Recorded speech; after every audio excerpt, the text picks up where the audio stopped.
noneho hari n'ikintu cyadutse bakavuga ngo isi intambara ngo ya gatatu intambara ya gatatu y'isi yose bavuga ko ngo ariho biganisha intambara ya gatatu nta ya mbere yabayeho nta n'izabaho n'iri uretse ko bashatse nkubaka ya gatatu mwabyemera bavuga ati bashatse bavuga ati intambara ibaye ya gatatu y'isi mukabyemera mwese mukabivuga tukabyiga mu mateka nizere ko uyu munsi noneho mutabyemera ariko minisitiri w'ububanyi n'amahanga w'Uburusiya Sergei Lavrov we yavuze ngo Amerika ibyo iri gukora ngo ni ugushaka gushyira intambara ku kindi kigero ayo si ni propaganda Amerika sikoze iki Amerika ikoze iki kuko mu by'ukuri Amerika ikoze iki waba ushaka gutera umwanzi wawe ukabanza kumubwira ngo yitegure igihe gutera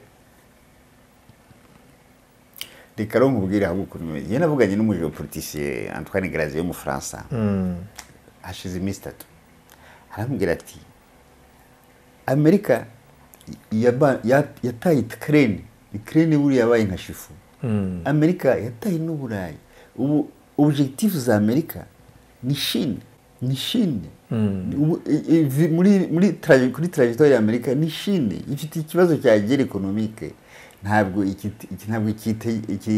ikiteze Ukraine yarayirangije byarangiye Ukraine yarayirangiye Ukraine ziriya misile avuga ni misile bakoreshaga muri tempête de désert mu gihe 1991 iyo misile yabigikora iyo misile yaba igikanga Uburusiya misile yarwanye muri Iraq yabigikanga Uburusiya Abarusiya ejo kwa kabiri mu gitondo bahinduye itegeko ry'ibaho mu Burusiya rigenga ikoreshwa ry'intwaro za nucléaire bahise babongeramo ingingo zatuma igihugu cyabo gishobora kuba cyabikoresha iryo tegeko ubu ngubu rivuga ko igitero giturutse mu gihugu kitagira mwene izo ntwaro za nucléaire mu gihe gishyigikiwe n'igihugu kizifite ngo Uburusiya buzafata ko hari ubufatanye hagati y'ibyo bihugu bwo kuba barwanya Uburusiya ni ukuvuga ngo nyuma yuko abanyamerika bemereye Ukraine yuko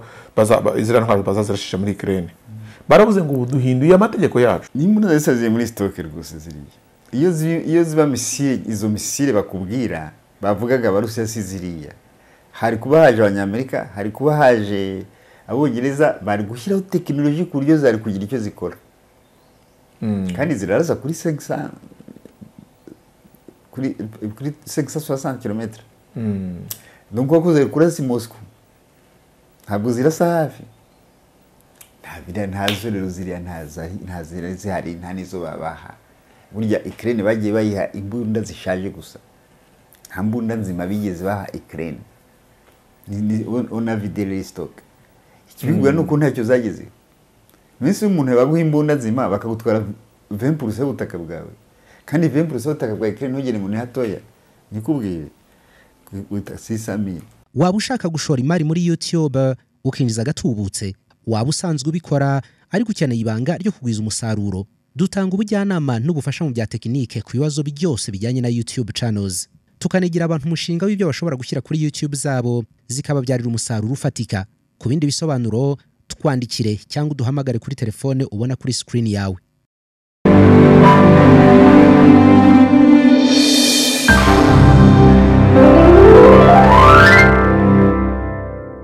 reka nongere mbasuze kandi mbashimire mwese mukurikiye Ukwezi TV mudukurikiye mu Rwanda hirya no hino n'abadukurikiye bari mu mahanga mu bihugu bitandukanye hirya no hino ku isi twaganiriye na Dr. Rusa mu minsi yashize tuganira ku bijyanye n'icyemezo cya Leta Zunze Ubumwe za Amerika cyavugaga ko yemereye igihugu cya Ukraine yuko yarashisha imbunda babahaye zirasakure bakaba bazirasa ku butaka bw'Uburusiya hanyuma twaravuga tuti ntabwo Ukraine yapfa kubitinyuka ariko hagati aho Uburusiya baravuga buti mu gihe cyose Ukraine yaramuka ibitinyutse izahura n'akaga gakomeye kuko Uburusiya buzahita burasa intwaro zayo za kirimbuzi batse koko Uburusiya bwabikora hanyuma rero Ukraine yarashe misile zigera kure hawe na Amerika birasa nyine imbere mu Burusiya ku nshuro ya mbere baravuga bati karabaye ariko nanone ntabwo nta misile nimwe yigeze igera ku butaka bw'Uburusiya kuko zose Abarusiya baziburije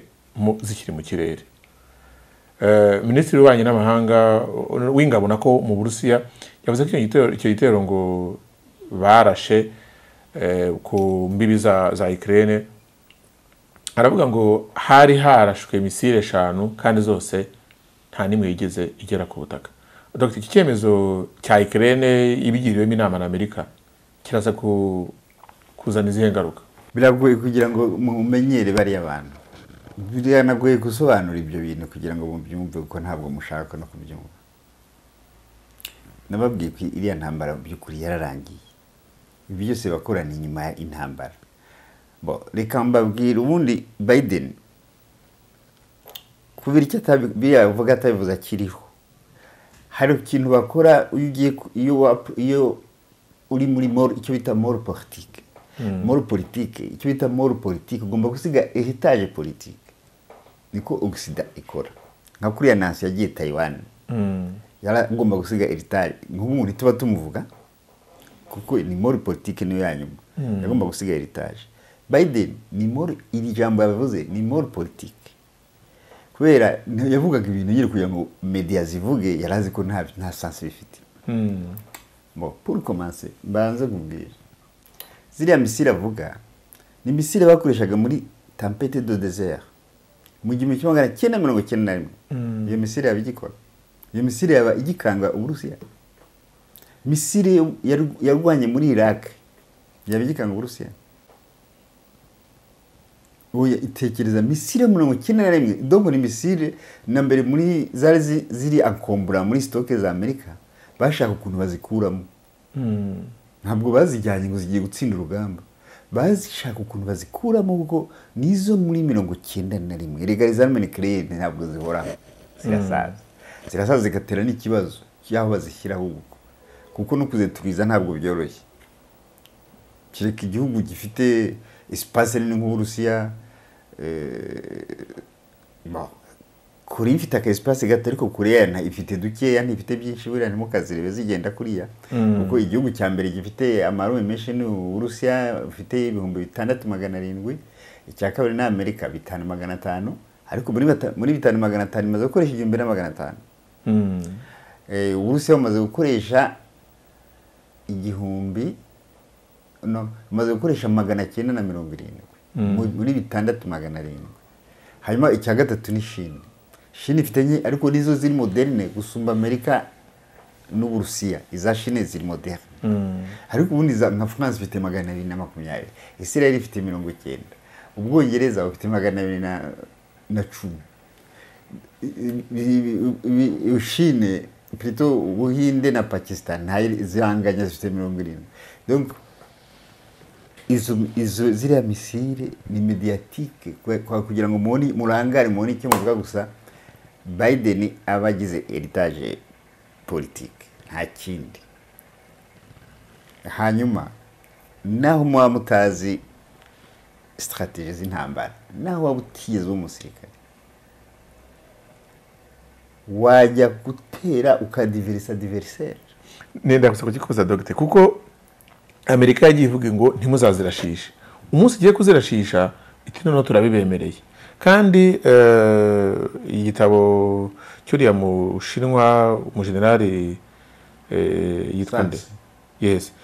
Muri strategie z'intambara harimo yavuze ko ugomba gutungura umwanzi wawe. None ntabwo bishoboka biriya nicyo gituma mbabwira ni ibintu kuko mubona tuvuga buriya Occident iratuvugisha ibintu bitari ngombwa. Ni nko kudutesha umwanya. Biriya bintu no kuri radisiya none ibyo bintu barabimbaje. Noneho hari n'ikintu cyadutse bakavuga ngo intambara ngo ya gatatu. Intambara ya gatatu y'isi yose bavuga ko ngo ibinga ariho biganisha. Intambara ya gatatu nta ya mbere yabaho nta nizabaho niri. Uretse ko bashatse nkubaka yiti ya gatatu mwabyemera. Bavuga ati bashatse bavuga ati intambara ya gatatu y'isi. Mukabyemera mwese mukabivuga. Tukabyiga mu mateka. Nizere ko uyu munsi none mutabyemera. Ariko Minisitiri w'Ububanyi n'Amahanga w'Uburusiya Sergei Lavrov we yavuze ngo Amerika ibyo iri gukora ngo no gushaka gushyira intambara ku kindi kigero. karikayo ayo si ni propaganda. Amerika sikoze iki? Amerika ikoze iki kuko mu by'ukuri? Amerika ikoze iki? Waba ushaka gutera umwanzi wawe ukabanza kumubwira ngo yitegure igiye gutera. Reka ro nkubwira ahubwo kuri ye navuganye n'umugeopoliticien Antoine Grazier mu France. Hashize iminsi 3. Arambwira ati Amerika yataye Ukraine buri yabaye nka shifu. Amerika yataye n'Uburayi. Ubu objectif za Amerika ni Chine. Muri trajectoire ya Amerika ni Chine. Ifite ikibazo cya guerre économique. Ntabwo ikiteze Ukraine yarayirangije. Byarangiye Ukraine yarayirangiye Ukraine.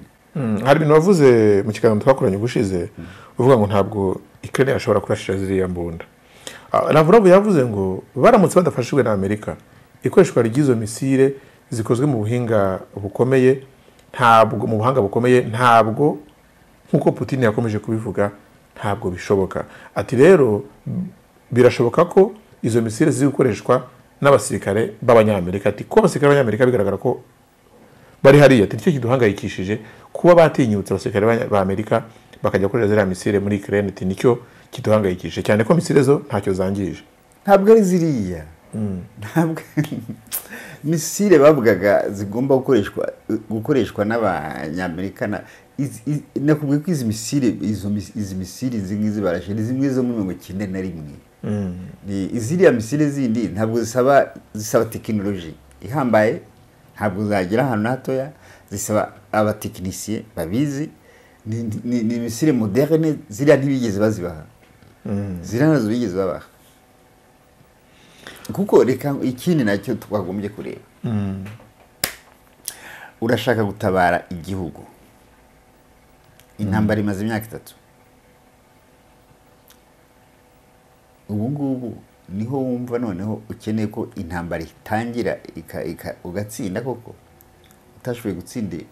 Utashoboye kurwana ku mwariye wawe. Batarafata Mariupol, batarafata ariya maporo yose. Iporo basigaranye n'imwe n'Odessa nayo iri mu icuraburindi. Odessa bamaze guca ingomero z'amashanyarazi ubiri mu icuraburindi. Kandi Odessa nayo buriya ni Uburusiya kuko enfin so Uburusiya ituwe n'Abarusiya, ituwe n'Abarusofone. Abarusiya bayiretse kubera niyo poro yonyine izigaye igaburira Kiev. Ntayira risk. Gose ibyo bintu waba hari amaporo arenga ngahe menshi atandatu hasigaye imwe. None se waba utafashije umwariye wawe kiriya gihe ukaza kumufasha ubu. Dr. Haron ndongera kwibaza. Biden wibuke yuko mu by'ukuri nta kiri president. Sibyo.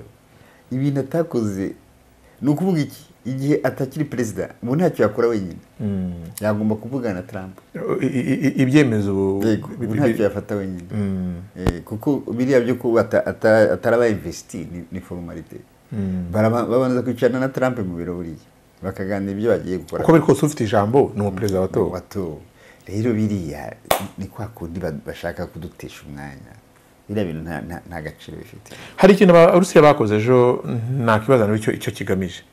Abarusiya ejo kuwa kabiri mu gitondo bahinduye itegeko ry'ibaho mu Burusiya rigenga ikoreshwa ry'intwaro za nucleaire. Bahise babongeramo ingingo zatuma igihugu cyabo gishobora kuba cyabikoresha.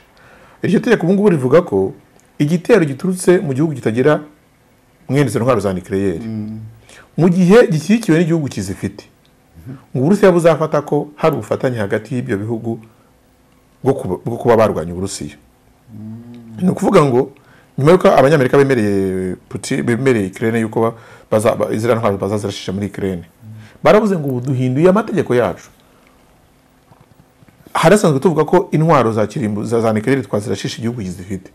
Atari ko igihugu kitazifite gifitanye ubufatanye n'igihugu kizifite, tuzafata yuko icyo gihugu nacyo kizifite. Nibyo nibishasha ubundi iryo tegeko Abarusiya bafite si ryabo. Nibyo bumvikanye muri 68. Kirazira kurasa igihugu kitari dote, kirazira kukireshisha muri nucleaire. kitari dote kirazira. Na buriya na Iraq ntabwo bashobora gushyiramo arme nucléaire. Na buriya na Libya ntibashobora gushyiramo arme nucléaire. Ni itegeko basinye hehera sinuka igihugu ariko ni 68. Ubu rero abarusiya barihinduye bonyine. Ubundi mu kurihindura bagombaga guhura bira bihugu byose biri dote. Ariko hari ibihugu biri dote ariko hari n'itegeko basinye naryo tubahirizwa. Itegeko ryo kuvuga ngo ibihugu bifite bombe atomique ntibigomba guterana, pacte de non agression ntibigomba guterana hagati yabyo kuko kimwe cyatera ikindi, ariko noneho bigomba no gufatanya kurwanya ko hari ibindi bihugu bitunga izo ntwaro.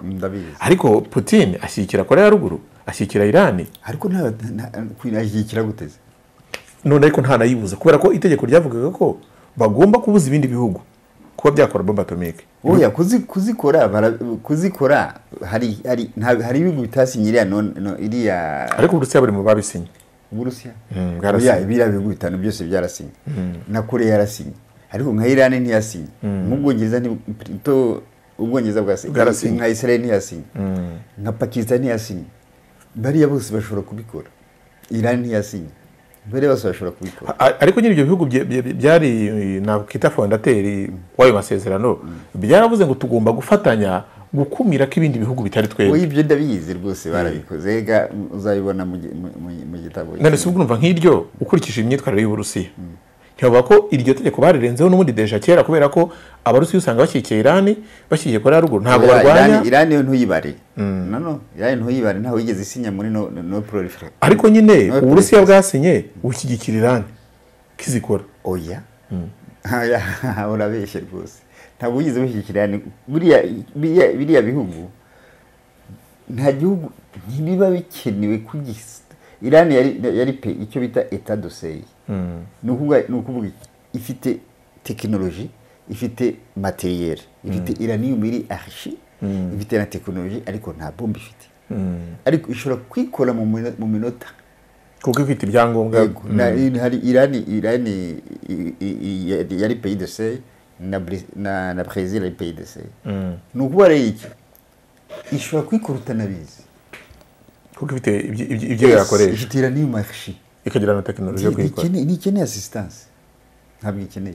Ariko se ko rya tegeko aribyo ndi kukubwira harimo ko bagombaga kubuza. Ubu Iran yabuzwa n'Uburusiya. None se bene uwo ngo bamubuza gute se? Ahubwo afite ni état de seuil, we niwe ushobora kwibuza. Amerika iyo yasinye muri no proliferation. Amerika se ko ishaka kubuza za Korea ya ruguru na Iran, ivuga ngo bari kwibikaho ngo intwaro z'ubumara. Hariya Iran ni ukuvanga no kupfa kubibuza gusa, naho Korea ya ruguru kuyibuza biragoye kuko irazifite deja, izifite kuva muri 2003, muri 2003 wese wayibuza gute? Kandi iyo yasinye no proliferation, niyo yonyine iri kwigisha amategeko, niyo yonyine. Ariko nyuma yo kwica kuko yazigwijeho ntacyo bayikora. Oya biragoye. Ubundi se Dr. ubundi bifite sense kuba Amerika yabitunze bombe atomique nayo yazikoresheje yonyine, ariko kabiri gusaba ibindi bihugu ko bitagomba kuzikwiza. Ni juste urabona hari biriya bihugu bita les maîtres d'apocalypse.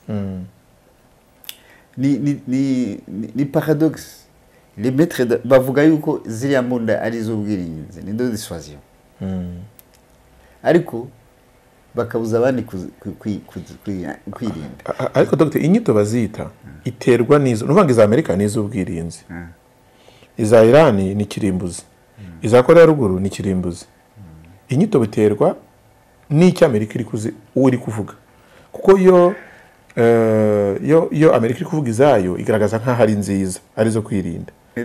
Zose ni destruction massive, burya bivuga kuri ayo magambo, ariko mu bitabo siko bavuga. Ni destruction massive ku buryo wigeze kuvuga uti kirazira gutera biriya ngo bavuga ko kizira ko baterana, ariko baraterana.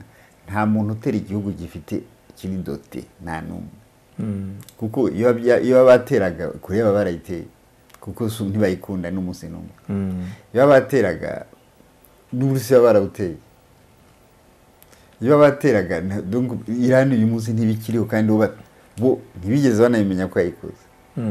rero biriya biragoye, bafite uburyarya bumwe buteye ubwoba, ariko ubu waje kunsobanurira ngo ntege nigeze kubaza ikibazo ntese ko arme nucléaire de dissuasion, ahubwo ibihugu bigize ku isi hose nta ntambara yabaho, buri gihugu cyaba kirinze. Noneho barasobanura ngo hashobora kuba ngo accident nucléaire, ngo hashobora kuba accident nucléaire ugasanga ziraturitse, zaturika ukagira ngo urandashe, bakaba barasana.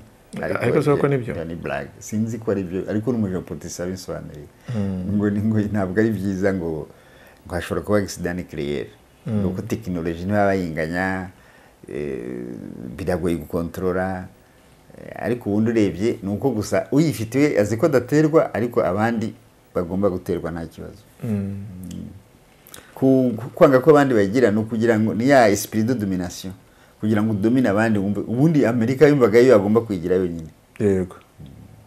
None nkurikije uko umaze kubidusobanurira, ntabwo bishobora kuza kugira ingaruka kuba Ukraine yarashishe ziriya nubwo ntacyo zangije? Ntayo, bariba izira n'imbunda zari zisaziye muri stoke. N'imbunda zari zisaziye muri stoke rwose ziriya.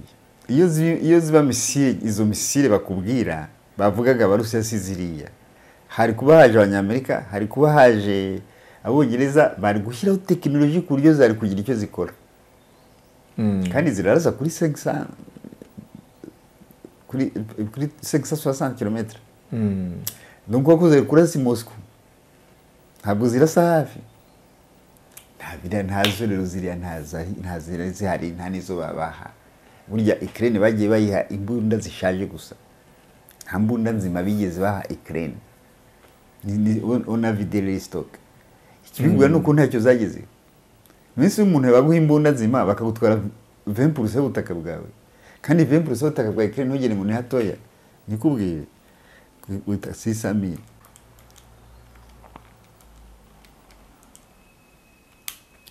Ni 120,000 km². 20% y'ubutaka bwa Ukraine ni ibirometero 120 km², 120. Hangana na Korea ya ruguru. 20% ingana na Korea ya ruguru. 20% ya Ukraine ingana n'igihugu cya Korea ya ruguru. Hanyuma niba ntashoboye gutuma utatakaza iyo territoire yawe, uyu munsi niho nza kwitakaza. None uzumve mu negotiation. Wumve mu negotiation nkubwira ukuntu batakaje Korea. Muri 1992 Uburusiya busenyutse, ama centrale akora intwaro yose yari muri Korea, n'intwaro niho zari ziri kirimbuzi. Abarusiya baravuga ati rero izi ntwaro turazirepatria zijye mu Burusiya, ati zigumye iwanyu nta security dufite, ati turabaraza. Korea iranga. Korea yanze, Amerika irazira yinginga itizibahe ni mu Rwanda, iti ntacyo security yawe humura turahari. Ejo bundi rero minsi ishize nuko ntibuka itariki, barasuye baricara bati nguko twabwiye Korea kuri security yayo itange amarme nucléaire, turayibwira kuri security yayo ireke ziriya territoire. Urabyumva? Nizo negotiation bagize, batababwira mutakumva bivuga mu radio, mu mateleviziyo barabwira ngo turabemereye kurasa amamisiri, ntacyo bavuga kuri ziriya territoire. Nurize nk'uwo muntu umva guproteger iki koko, kuba ari abantu nabo babaye nkatwe twese, nko n'abakoreye bameze nk'uko kwacu, abakoreye aba Ukraine, aba Ukraine bameze nk'uko kwacu. Noneho bakavuga ngo haje abasirikare bo muri Korea ngo ibihumbi, bavuga 10,000 ngo ni 3,000 ahubwo. Ise byabicumiho deja hariya kuri Odessa hari 700 by'Abarusiya. 10,000 umva ari iki? Ku buryo biriya 10,000 ntabwo byaje kurwanira Urusiya, yari demonstration de force yo kuba ko atari isolé. Ni nk'iriya nama ya BRICS. Iriya nama ya BRICS burya bayeho uniquement kugira ngo berekane ko batari isolé. Na kuriya kuzana abasirikare ba Korea kugira ngo Putin yerekane ko ari kumwe n'abandi. Kuko 10,000 ni igiki? Ku basirikare bari hari 10,000 ni igiki koko? Korea ya ruguru mu gihe amatora ya Amerika yaburaga iminsi 2 bohereje igisasu cyageze mu birometero 7 bavuga bati turereka Amerika ko igisasu gishaka kuva Pyongyang muri Korea ya ruguru kikagera Washington bati uzatorwa wese muri Amerika ababizi. Trump kuva yatorwa nta kintu avuga kuri Korea ya ruguru, ntacyo bavuga barabizi ko ntacyo bagomba kuvuga ko baravuze ibi. Babona Trump na Kim Jong Un bose ari abasazi kimwe. Nta musazi urimo, nta musazi urimo. Trump buriya ntabwo ari umusazi, ariko niko yita. Tuzi ko yavuze ngo nta musazi wimenya. Yabwiye abashinwa ngo Jinping nawe arabizi ko ndi umusazi ngo anyitondere. Nta musazi wimenya, kandi burya nubona abapolitiki ibintu bavuze jya ubigendera buhoro, kuko ibya Sere ntibabivuga. Ikibazo yakora cya Sere ntibakivuga. Hanyuma Trump Amerika aje Amerika imukeneye, kuko Amerika imaze imyaka 30 nta ruganda yubaga. Kandi Trump mu ijambo yavuze nuko iri yavuze ijambo ry'ukuri ntimuryitaho. Yavuze ngo je veux civiliser l'Amérique. Bagiye gusubira gusuviriza Amerika, kuko arabona ko Amerika yatakaje civilisation. Noneho narumvise debaza bagiyemo ejo bundi, urabona habaye amakatastrophe muri Floride. Noneho bakavuga ngo biriya ngo ntabwo ari phénomène climatique, ngo ni igihano cy'Imana, kuko Floride yo ishakaga itegeko ryo gukuramo inda. Donc bari muri bintu utamenye ibyo ari byo. Trump kandi uzi ko arwanya biriya bintu. Yego. Donc nicyo yita kurusiviriza Amerika. Nukuvuga iki? Ubonye ko n'ibihano byakuriwe byafatiwe Uganda kubera bira byo kugitirana n'abatinganyi. Nicyo yise byamaze gukurwaho. Nicyo yitaga ko Trump ngo ibyo bintu by'abatinganyi n'iki ngo ikimushishikaje n'ubukungu bwa Amerika. Nuko ubukungu bwa Amerika. Ati ibyo byo kuvuga ngo abatinganyi gukuramo inda ngibyo n'umwanda. Nino bamutoye. Plutôt Trump uri yatoye n'abantu muri Amerika Centrale. Amerika muri Etats-Unis d'America ari ku gice cya centre. Ahantu hataheruka uruganda na rumwe. Rero ibi ngibi bababwira bafite ibyo batubwira twirwe tuvuga, ariko ibintu bya Sere ntabyo bakubwira. Nuko Trump yatoye. Ikimuhangayikishije ni ekonomi ya Amerika. Niyo ituma bakubwira bati ubu vision ntuze Amerika objectif target ni Chine. Target ni Chine ntabwo ara Amerika. Noneho Chine iherutse gukora ipo na itigeze igaragara ku isi muri Amerika y'Epfo. Ku buryo bihangayikishije byose, ariko ntabwo hangayikishijwe n'intambara ya Ukraine. Iriya ntabwo ikiri muri agenda ya Amerika. Ntabwo ikiri muri agenda ya Amerika. Nahoze mbona bavuga ukuntu Abarusiya ari abagome, ari abicanyi mu nama y'umutekano, mu kanama k'umutekano ka Loni. Hari icyemezo cyangwa se hari umwanzuro wa Loni, resolution yatowe na Loni yashyizwe nyine ku meza ngo itorwe yo guhagarika intambara muri Sudani. Uburusiya nibwo bwiyopoje. Ntabwo ndamenya impamvu, ariko minisitiri w'intebe w'Ubwongereza minisitiri w'ububanyi n'amahanga w'Ubwongereza David Lammy yavuze ngo Uburusiya ngo n'umwanzi w'amahoro. Yavuze ko ngo bigayitse icyemezo cyo kuba baranze yuko iriya ntambara ihagarara, ko ngo ibindi bihugu byose byabyemeye Uburusiya buriyopoza. Ukibaza ngo Uburusiya bwa bufite iyihe nyungu mu kuvuga ngo intambara muri Sudani ihagarare bakanga kubitorera Abarusiya, cyangwa wenda icyo batemeye n'uburyo bigiye gukorwa uburyo ihagarara. Ariko imaze imyaka ingahe? Ntigiye kumara imyaka 2. Kandi bavuga ko impande zihanganye n'undi ari Amerika, rumwe ari Amerika rushyigikiye, urundi ari Uburusiya. Ntabwo ari Uburusiya gusa. Hari ibihugu byinshi. Iriya ntambara ya Sudani iri compliqué, si ugupfa guhagarika. Irimo ibihugu byinshi cyane. Harimo Arabie Saoudite, harimo Djibouti, harimo Turkey, harimo ibihugu byinshi. Kuki Uburusiya bwakanga yuko intambara ihagarikwa muri Sudani? Ubwo wasanga igihande gishyigikiwe na Amerika aricyo gishaka kwihagarika mu makondisiyo peut-être atari clair, ushobora gupenaliza ku buryo bene iyo ntambara ni ishobora guhagarara akanya gatoya. Sinzi, ndaza kubikurikirana rero. So ubwo wenda reka iyi ngingo tuyisoreza aha, ariko umuntu avuga ko biriya Uburusiya budashaka gukaza intambara nk'uko bari kubivuga bishingiye kuri kiriya cyemezo cyo kuvuga ngo abarusiya baterweho zira mbunda zirasakure reka zira ntacyo zivuze biriya ntacyo bivuze biriya nta n'icyo bivuze na gitoya reka nakubwiye intambara wigeze nakubwiye intambara none se ubwo bumvise bavuze icyo uze kumva ntacyo baza kuvuga kindi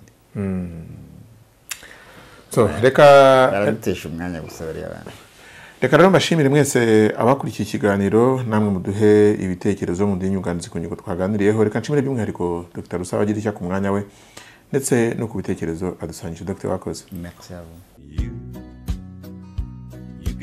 kabya inzozi zawe ubumwe muri miliyoni 75 z'abantu basura Ubufaransa buri mwaka bakaryoherwa n'ibyiza nyaburanga mu mijyi yawe iteye amabengeza irimo yegereye inyanja niteretse mu misozi miremire iryoheye ijisho aya mahirwe agenewe abanyarwanda ntagucike nawe uryoherwe n'iki gihugu gifatwa nk'umurwa mukuru w'ibigezweho ku isi yose ubu Kirabo France irimo gufasha abageni bifuza gukorera ukwezi kwa buki mu Bufaransa bakahubakira amateka azahora iteka mu mitima yabo ikaze kandi kubashaka kujya mu rugendo rutagatifu bagasura ingoro ya Notre Dame de Lourdes n'indi mijyi ya Bikira Maria abifuza kwizihiza isabukuru y'ubukwe bwabo kimwe n'abandi bashaka kongera ibirungo mu rukundo rwabo bose bafashwa bakanoroherezwa n'izi nzobere za Kirabo France zibakorera byose kugeza mubonye visa ukeneye ibindi bisobanuro wakurikira Kirabo France ku mbuga nkoranyambaga zabo cyangwa ukabandikira kuri adresse ubona kuri ekara yawe. Kirabo France, ton plus beau cadeau.